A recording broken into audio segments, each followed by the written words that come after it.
अस्सलाम वालेकुम। मेरे चैनल को सब्सक्राइब और लाइक कीजिए। इस नावल की अगली किस्त 2 दिन बाद आया करेगी, किस्त नंबर 27। मैं तो बताऊंगी नहीं तो कौन बताएगा? अमसाल ने आबरू उचकाए। ऑफ कोर्स मैं। आदिल ने अपनी तरफ इशारा किया। तुम नहीं बताओगे? अमसाल ने उंगली उठाकर कहा। और क्यों नहीं बताऊंगा मैं? आदिल ने इसकी उंगली पकड़कर नीचे की। मम्मा कहती हैं कि मुझे कुछ नहीं आता जाता। और शहरी बाई पता है क्या कहते हैं? अमसाल मेज पर टहनियाँ रखकर इसकी तरफ झुकी। क्या कहते हैं? वो कहते हैं सल्ले बंदा बहुत अच्छा फेंट लेती है। अमसाल की बात सुनकर आदिल का मुंह खुला। तुम तुम मुझ पर हाथ उठाओगी? आदिल को सदमा ही तो लगा था। Of course not. अगर तुम हवेली जाओ के नहीं बताओगे, अमसाल ने एहसान करने वाले अंदाज में कहा। पता नहीं तेरा क्या बनेगा आदिल, वो बड़बड़ाया था। कुछ कहा क्या? अमसाल ने इसे बड़बड़ाते देखकर पूछा। नहीं। अच्छा एक बात बताओ, तुम इस दिन लिफ्ट देने के अलावा भी सद्दाम शाह से कभी मिली हो? आदिल ने सरसरी अंदाज में कहा। क्यों? मैंने क्यों मिलना था इससे? मेरा कौन सा मामे का पुत्र लगता है? मेरा कौन सा मामे का पुत्र लगता है वो? अमसाल ने मुंह बिगाड़ा। अच्छी बात है, मिलना भी बात। आदिल ने कहा तो अमसाल का माथा टंका।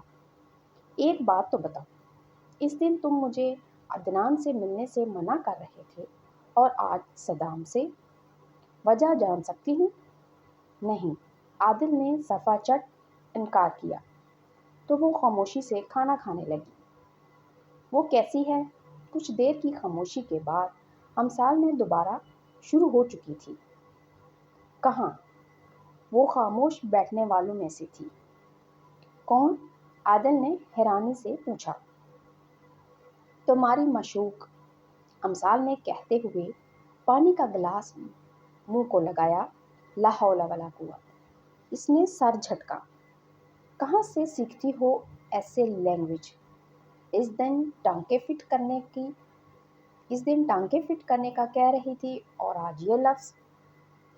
ये खुदा की देन होती है। रब किसी किसी पर ही अपनी मुहर करता है। एसपी साहब, आपको क्या पता? अमसाल ने फखर से कहा तो वो इसे घूर कर रह गया। क्या बात है शाह साहब, जब से बाहर से आए हैं कमरे में बंद हैं। आपकी तबीयत ठीक है? सरैया शाह ने कुर्सी पर आंखें बंद किए बेटे जमाल शाह के पास बैठते हुए कहा। मुझे क्या होना है बीबी, मगर आपके बेटे ने अच्छा नहीं किया हमारे साथ। जमाल शाह ने आंखें खोली थी। कौन?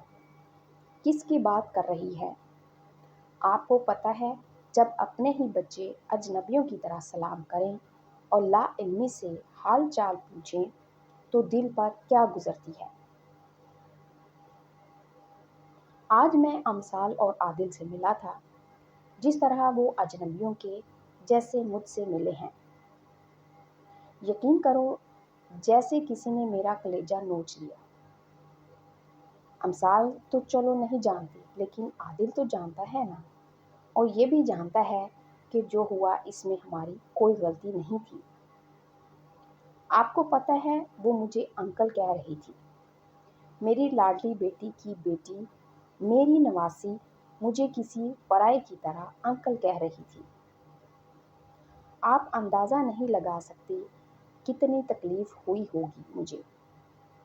सही कहते हैं, बाज़-औक़ात किसी एक इंसान की गलती पूरे ख़ानदान की बुनियादें हिलाकर रख देती है। जमाल शाह ने खोए खोए अंदाज में कहा। इस वक्त वो कहीं से भी बड़े बड़े फैसले करने वाला दबंग और तरादार जमाल शाह नहीं लग रहा था, बल्कि एक मजबूर बाप की तरह बेबस दिखाई दे रहा था, जिसकी 2 बेटियां इनकी आंखों के सामने होते हुए भी वो उन्हें सीने से नहीं लगा सकते थे, अपने नवासे नवासियों को प्यार नहीं कर सकते थे। सरैया शाह अपने आंसू पोंछते उठ गई। सले सले कहाँ हो यार, जल्दी आओ, एक बहुत अच्छी न्यूज़ है। बाजिल ने अमसाल को आवाज़ दी। क्या हुआ? अमसाल ने सीढ़ियों पर खड़े होकर पूछा। देखो, हमारा प्रोजेक्ट अप्रूव हो गया और नेक्स्ट वीक फंक्शन शो के लिए बुलाया है। अभी इनका फ़ोन आया था, बाजिल ने कहा तो तकरीबन भागते हुए सीढ़ियाँ उतरने लगी और नीचे से आती हुई रमल से जा टकराई। रमल एक झटके से नीचे गिरी और रेलिंग का कोना इसके माथे पर लगा। इसके तो 14 तपक रोशन हो गए थे। वो वहीं सर पकड़कर बैठ गई। इसकी चीख सुनकर सभी खवातीन इकट्ठी हो गई थीं। अमसाल मुंह पर हाथ रखे फटी आंखों से रमल को सर पकड़े बैठा देख रही थी। आई एम सॉरी आपो, मैंने जानबूझकर नहीं किया, वो मैंने देखा नहीं था आपको। Really sorry. अमसाल ने इसको उठाने के लिए हाथ आगे बढ़ाया। सले, तुमने क्यों मेरी जिंदगी हराम की हुई है? चैन क्यों नहीं पड़ता तुम्हें किसी भी वक्त? सारिया बेगम ने इसको बाजू से पकड़कर झंझोड़ा। सॉरी मामा, मैंने जानबूझकर नहीं गिराया, मैंने देखा नहीं था। अमसाल मनमनाई। बकवास बंद करो, एक तो गलती करती हो, ऊपर से फिर कैंची की तरह जबान चलती है। तुम्हारी, पता नहीं कब जान छूटेगी तुमसे। तंग आ चुकी हूँ मैं, सारिया बेगम ने गुस्से से कहते हुए इसे थप्पड़ मारा था, जिसकी गूंज पूरी हवेली ने सुनी थी। अमसाल गाल पर हाथ रखे शस्त्र सी खड़ी सारिया बेगम को देख रही थी। सब लोग हैरान थे कि बात इतनी बड़ी तो नहीं थी। हैरान तो सारिया बेगम भी थी कि कैसे उन्होंने हाथ उठा दिया। यहाँ आने के बाद से उन्हें हवेली की लड़कियों को संजीदा और सलीकामंद देखकर अपनी बेटी की गैर संजीदगी कुछ ज्यादा ही खुलने लगी थी। और इसी फ्रस्ट्रेशन में उन्होंने इसे थप्पड़ दे मारा था। सबसे पहले बाजिल को होश आया। वो रोती हुई अमसाल की तरफ बढ़ा और इसे अपने साथ लगाया। अमसाल बाजिल को धक्का देते हुए वहां से बाहर की तरफ भागी। मामा, बाजिल ने हैरानी से उन्हें देखा और इसके पीछे बाहर की तरफ बढ़ा। देखा तो वो हवेली के पिछले दरवाजे के पास बैठकर घुटनों में सर दिए रो रही थी। सले, सॉरी, मेरी वजह से हुआ है ये सब ना, मैं तुम्हें ऐसे बुलाता और ये सब होता। बाजिल ने इसके पास बैठते हुए कहा। अच्छा, मेरी तरफ देखो, प्लीज तुम रोना तो बंद करो। बाजिल ने इसका बाजू पकड़कर हिलाया, लेकिन वो टस से मस ना हुई तो वो खामोश होकर वहीं बैठ गया। बस करो, वरना मैंने भी शुरू हो जाना है, फिर मिलकर रोएंगे। तुम्हें पता है फिर क्या होगा? फिर हवेली के सारे चुड़ैले और जिन इकट्ठे हो जाएंगे कि इस तरह तो हम रोते हैं, ये कौन है? फिर वो सोचेंगे कि हो सकता है हमारी ही बरादरी के कोई बिछड़े हुए लोग हों। अच्छा, मैं कुछ खाने को लाऊं? रोक रोक कर तुम्हें भूख लग रही होगी। मुझे तो तुम्हें रोता देखकर लग गई है।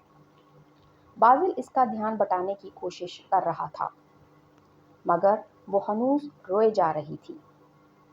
मामा ने सल्ले को थप्पड़ मारा है, वो मुसलसल रो रही है, मुझसे नहीं चुप हो रही।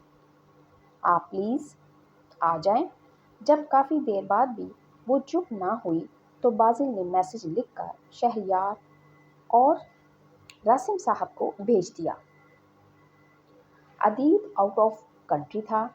ٹھیک 10 منٹ بعد شہریار کی گاڑی حویلی میں داخل ہوئی اور اس کے پیچھے ہی راسم صاحب کی گاڑی تھی۔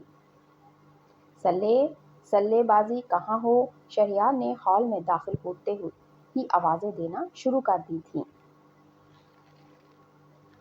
خالہ کہاں ہیں دونوں؟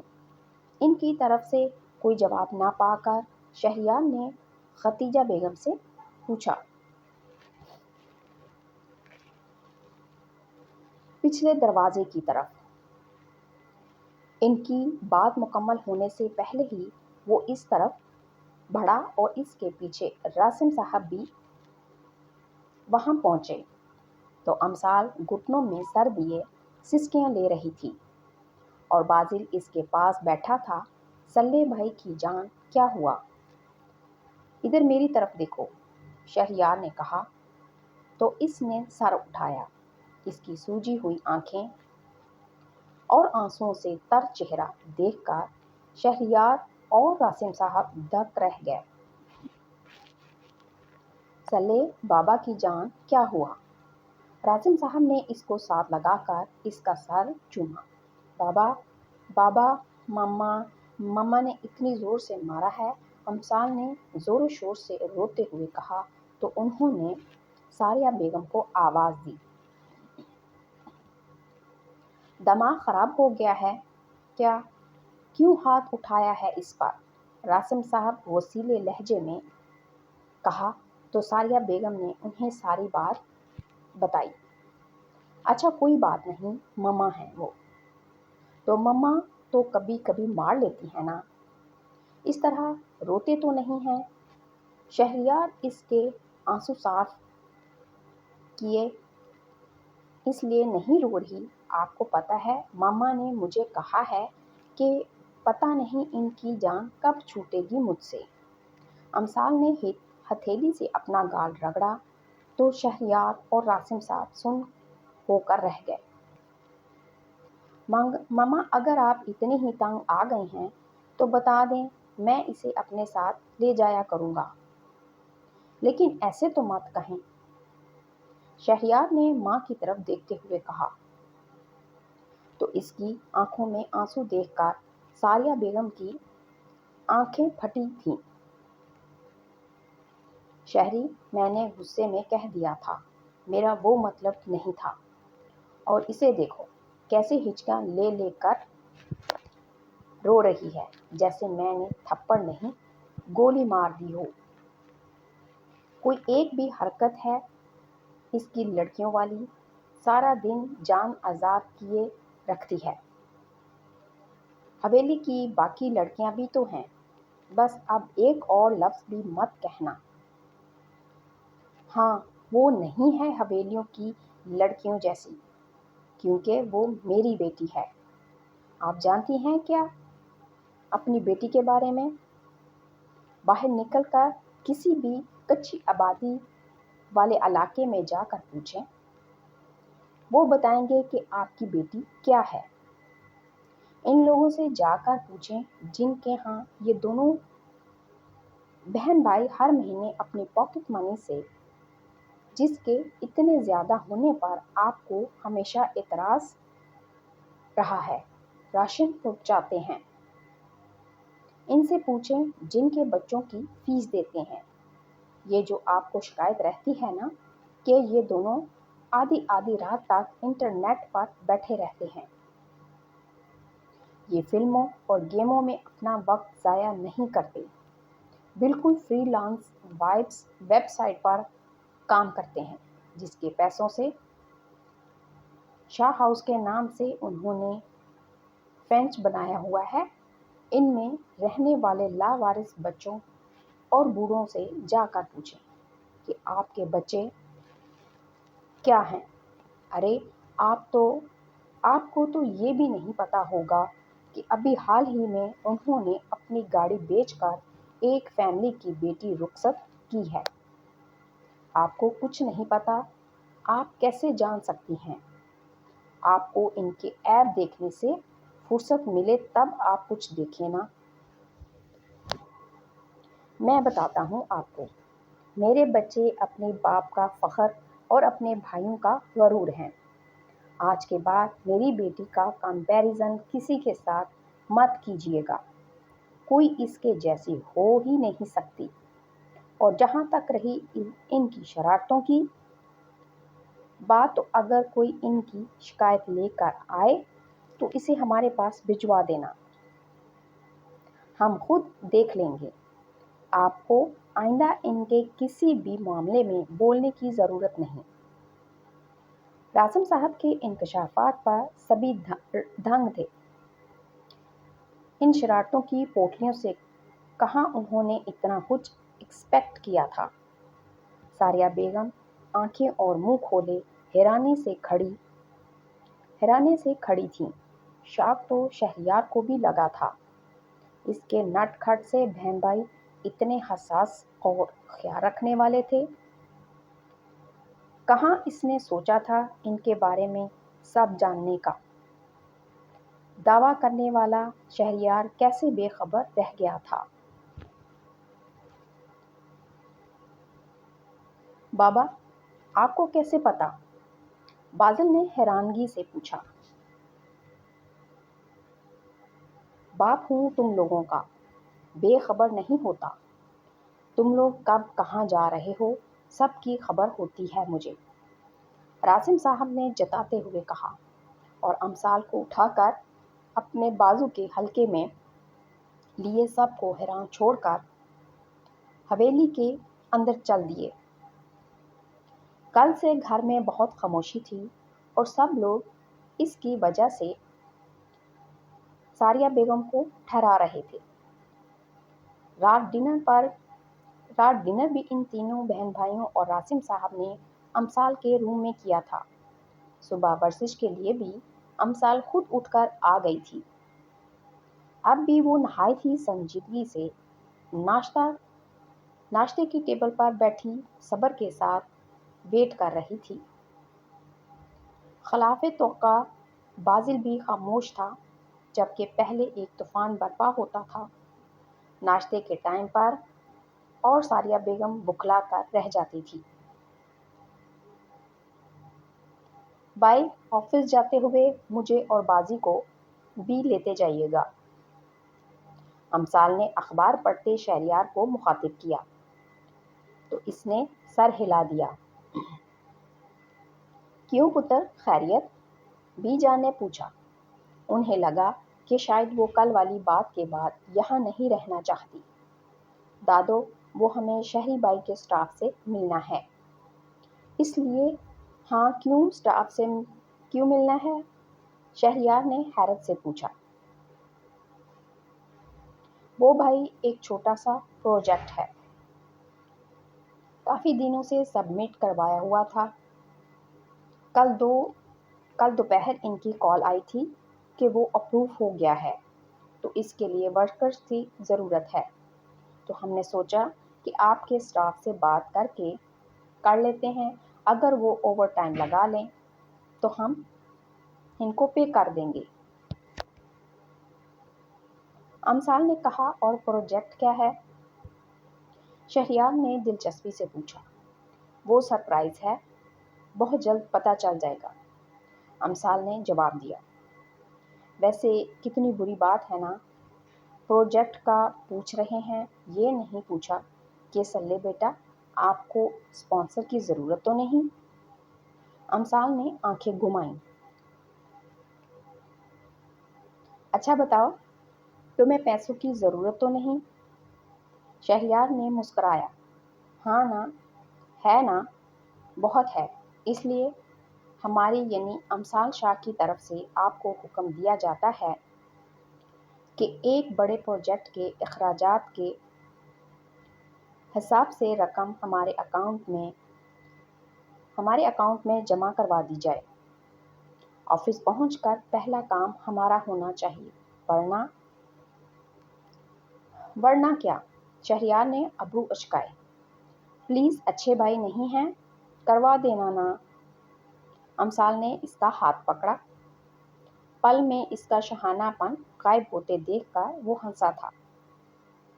اس کو اپنے پرانے موڈ میں آتا دیکھ کر سب نے سکھ کا سانس لیا۔